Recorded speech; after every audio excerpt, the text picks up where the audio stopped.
Okay, no more speaking and minimal noises if possible. No worries, mate. What's this camera doing, eh?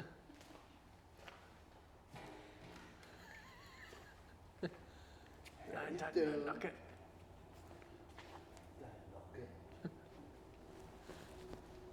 No fuck with the camera. I wonder if it's like got fogged up or not.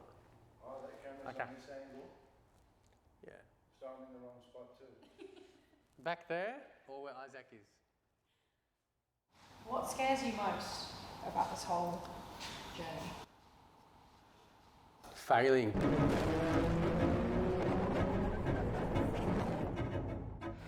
What's going to happen? Will I be able to even drive the car to its capacity?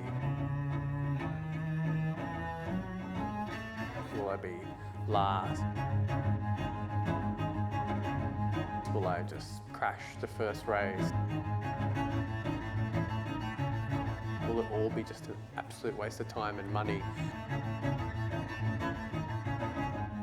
Australian Formula Open is going to be on TV. We won't have the funding to fix the car. Crash equals failure. That's what scares me the most, just failing at the sport. I've sort of posted everywhere, I'm going to start an F3 team and I've gotten some fantastic people to join the team, but no car and no funding. It's just been a massive roller coaster of emotions. There's so much excitement, so much nerves, a lot of unknowns, but overall, like I'm ecstatic and over the moon to be a part of it and essentially creating my own seat.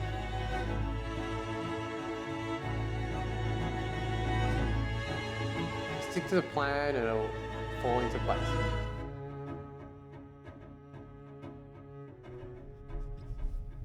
Oh, good.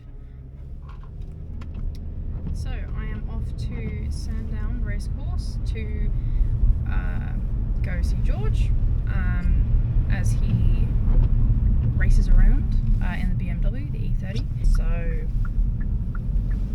kind of exciting. I mean, I'm dressed in all black, Watchdog style.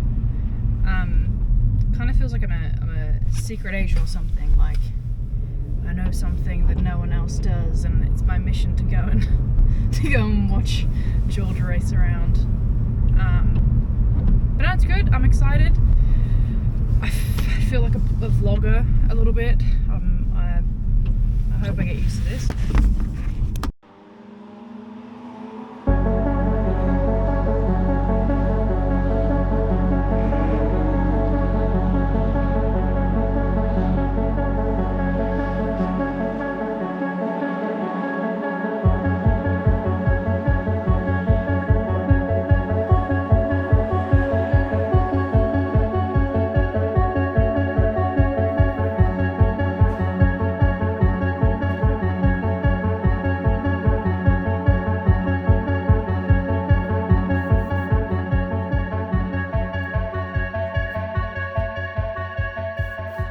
Level, it was always BMW E30s and it was with the BMW club.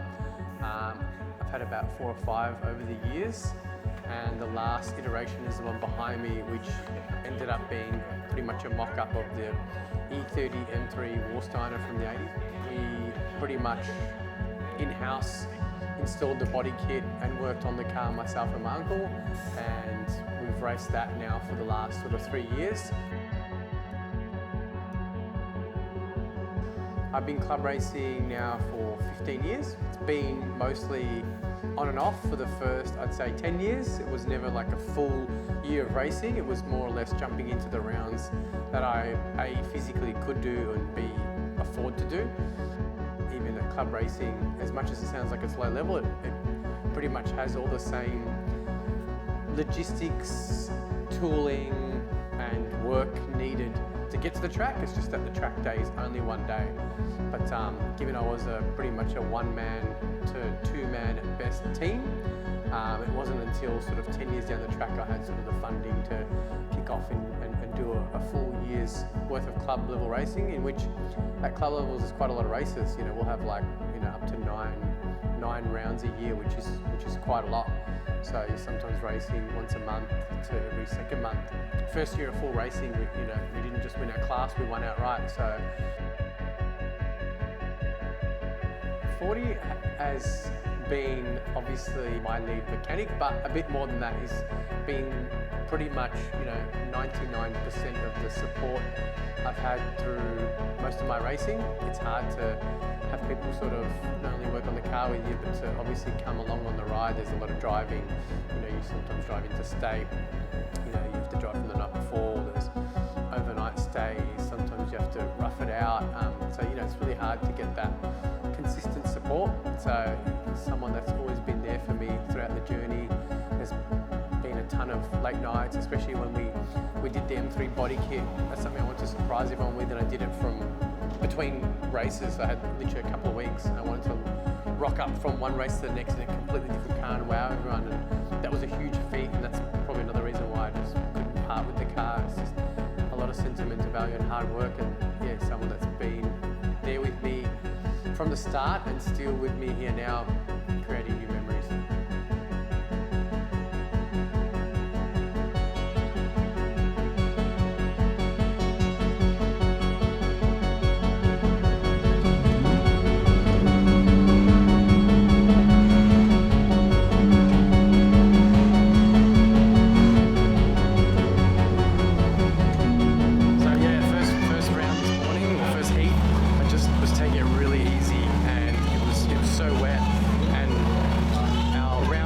This one was also wet, and I lost control on the warm-up lap, so I was being extra cautious, and in being extra cautious, the lap times were really slow, and I had in my head, I wanted to take about 8 seconds off my track time.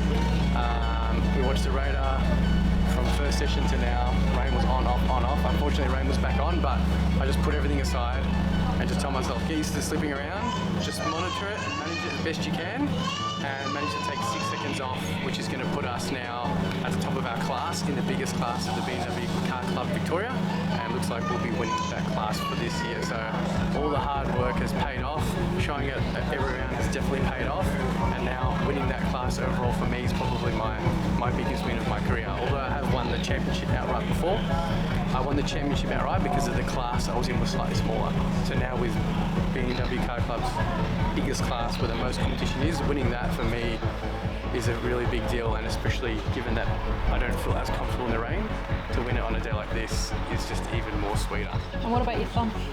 And my thumb, so I was being a little bit naughty on some corners and getting on a little bit early and having a bit of oversteer, but there was turn 1 where I just wasn't expecting to have so much lockup, and I just absolutely turned the wheel as hard as I could and got it all the way around, and my thumb just got caught on the wheel, so it's a little bit sprained, but lucky the car's got power steering, it's not so bad.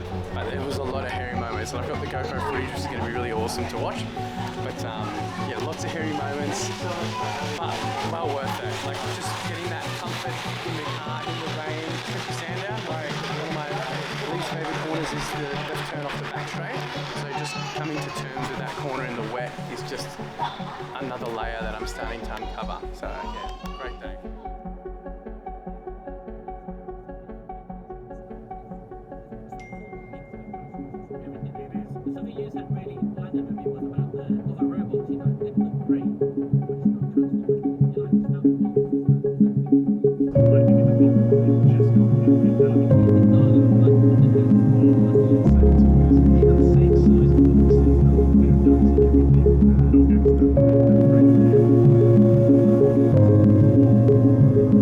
Day has finally come. I feel like now we're a real Formula 3 team that we're going to have a car. I'm on my way to Tailem Bend, which is an hour before Adelaide, to finally pick up the car. This is easily 15 years in the making, and probably the rest of my life just waiting to even drive a car. I think ever since I was maybe 5 years old, I was obsessed with cars, and I just couldn't wait to turn 16 to at least drive a car. And once I turned 18, I started my first sort of club days in racing, and I loved it, but all I had was my daily car, so I'd be driving my daily car to the racetrack, racing it, driving it back home, and then driving it to work on a Monday. And that has slowly progressed to the point where I had a dedicated track car, and now 15 years later we're buying a Formula 3 car and we've started a complete professional team. So very exciting day. I can't wait to see the car. I've never driven one, I've never even sat in one, and I've already bought one, so it's going to be quite interesting to see how it goes, even just getting inside of it and feeling everything for the first time, let alone knowing that by Feb next year we'll be racing, and next week Friday we're going to do some testing at Phillip Island, so that'll be my first proper drive of the car. So yeah, a little bit overwhelming at the moment, but I'm sure it's all going to work out. There we go. Alright, we're about 2 hours in, stretching the legs a little bit. The old tow car's doing well, no load yet. We pick up the trailer with the car, which is really good for us because we get a nice easy drive. We've got the colours on, looking $1 million. 4.5 hours to go, and then we'll finally get to see this car.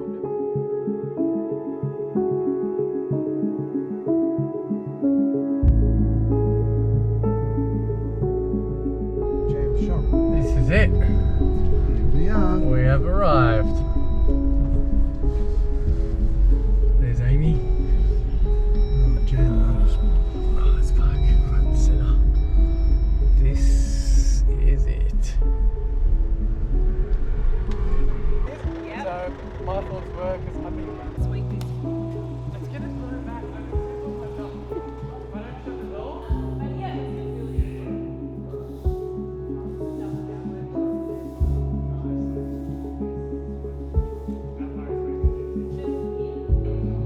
Yeah, I know.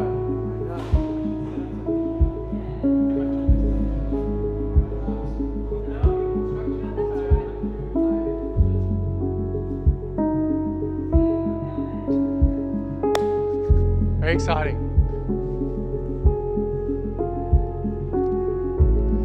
Yeah, this is big.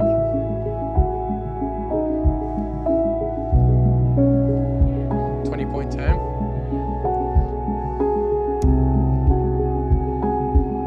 I'm excited, but I'm like nervous at the same time.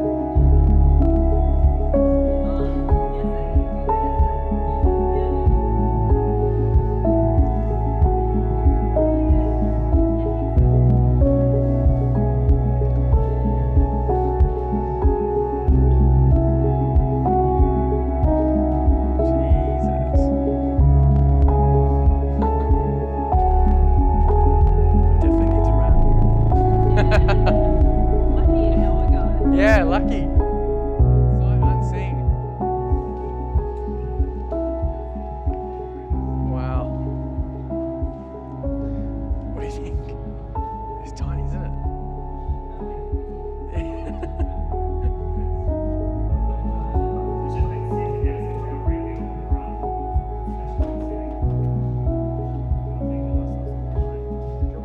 Can we start it?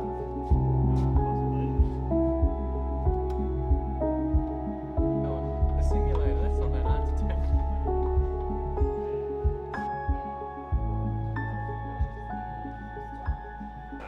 Okay, 25, 50, yeah, an hour. I wonder about the fuel. I want that, yeah. Why, that's a problem. Yeah, because that.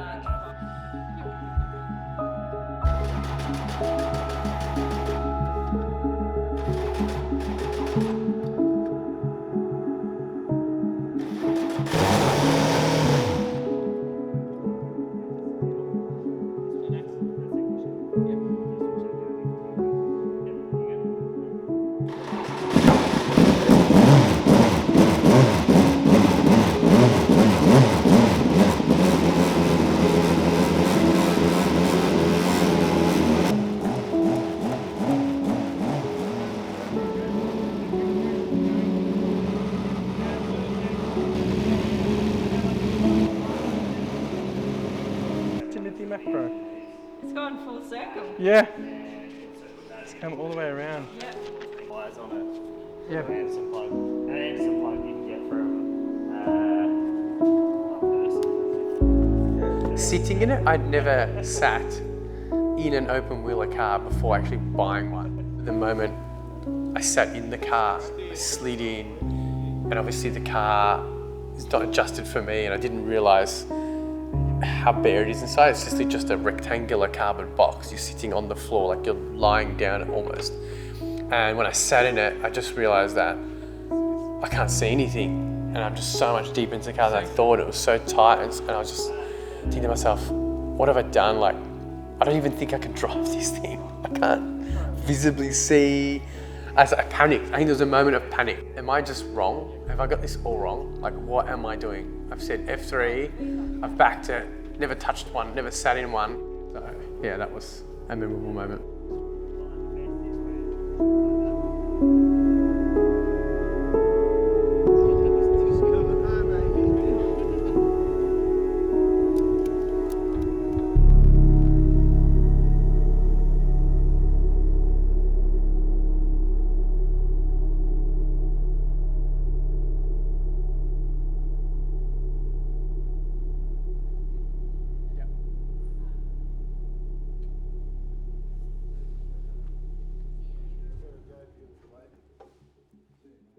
All right.